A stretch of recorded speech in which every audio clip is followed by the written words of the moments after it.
Hello viewers, welcome to the 7th edition of Raxio Hour in 2021 and the 2nd of the month of March.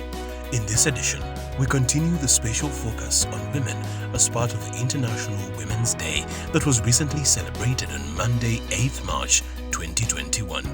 The theme for this year is Choose to Challenge. The idea is that a challenged world is an alert world, and individually, we're all responsible for our own thoughts and actions. Our guests today are trailblazers in designing technology information systems, research and marketing information communications technology, ICT solutions. Aidah Bukubuza and Bwanika are founders of AYDIA Gender and Technology Initiative, a Uganda consulting firm focused on the participation of youth and women in ICT for education, business, agritech, fintech, health innovation and advocacy. Well, in the technology sector and as a company or an organization founded and led by women, some of the highs we've achieved is we have become like role models to the other people who are out there, females specifically, who want to take on roles in technology. It is easier to relate with the young girls, especially that we do work with in the peri-urban and rural areas of Uganda. In addition to what she has said, that is encouraging the younger generation and being a role model for them. I personally have found that the technology industry is very innovative. So it's something that keeps your mind going, something that keeps challenging you every so often. So those are some of the highs, because every other day there's something new that is coming up, and in that you encounter so much and your knowledge base is built. And I think this is just really interesting. So I consider it a high in the technology industry.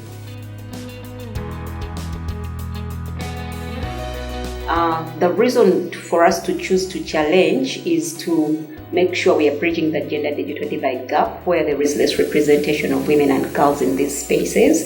So this Women's Day or Women's Month in particular is where we as women organization actually come out to address the issues that make that address improvement when it comes to gender equality and social protection of women and girls. So we do choose to challenge the patriarchy systems that only think about, safety is about physical, but also it is very important that our digital existence is as important as the physical existence. So when I see a theme like this being used to create awareness and to come up with conversations about such topics, it's actually very interesting, because I feel like when you say choose to challenge, then you are ideally advocating for the girl child to come through and partake or participate in the technology industry.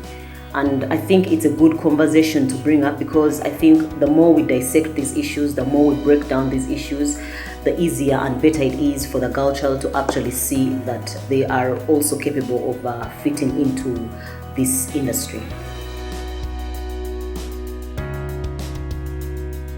One of the challenges that I came across is I found that most of us, the females, are given a lesser salary in comparison to our male counterparts, despite the fact that we have similar qualifications and we can do even better jobs in some circumstances.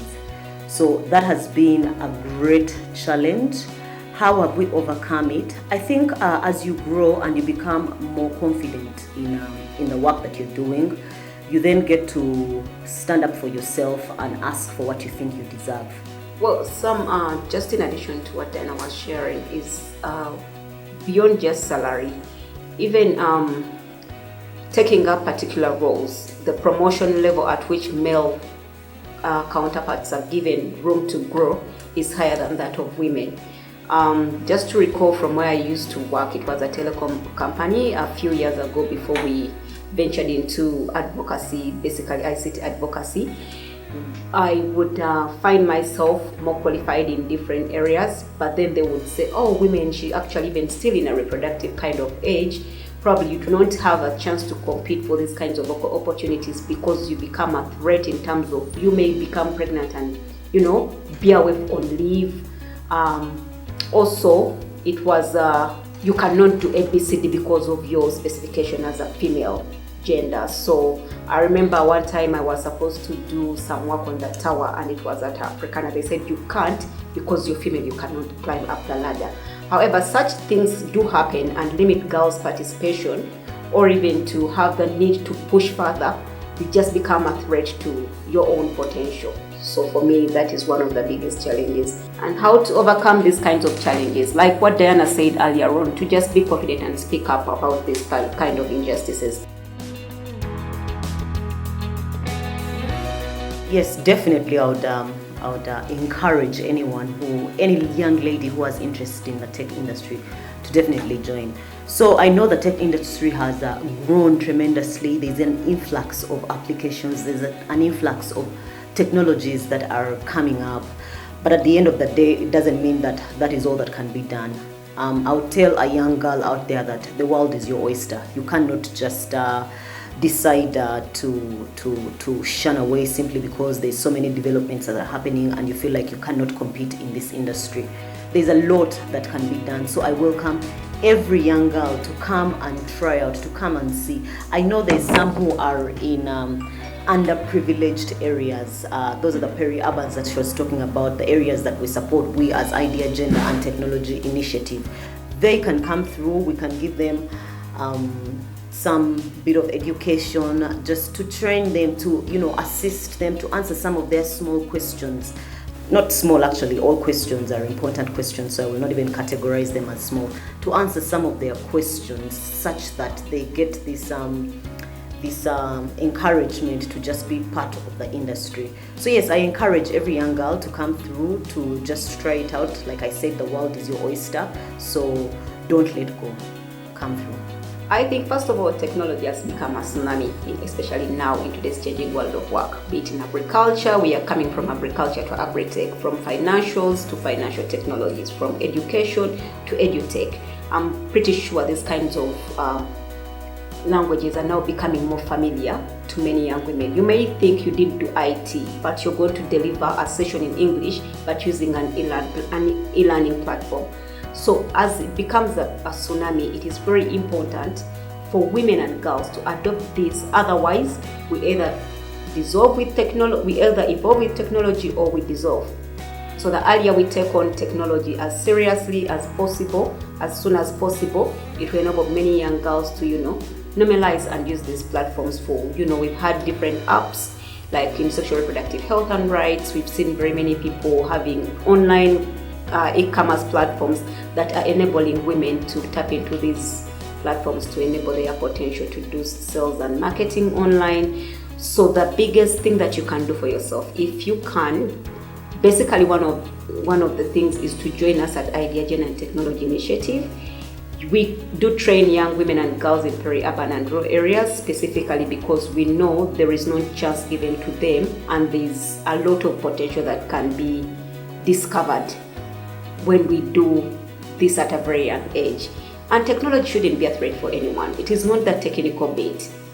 It is too much of what we do on a daily basis, beyond tools, the televisions that you do watch at home, the mobile phones you use, even if they're very basic feature phones, that is all tech enabling. Those are all mediums that are enabling technology to work better for our development as women.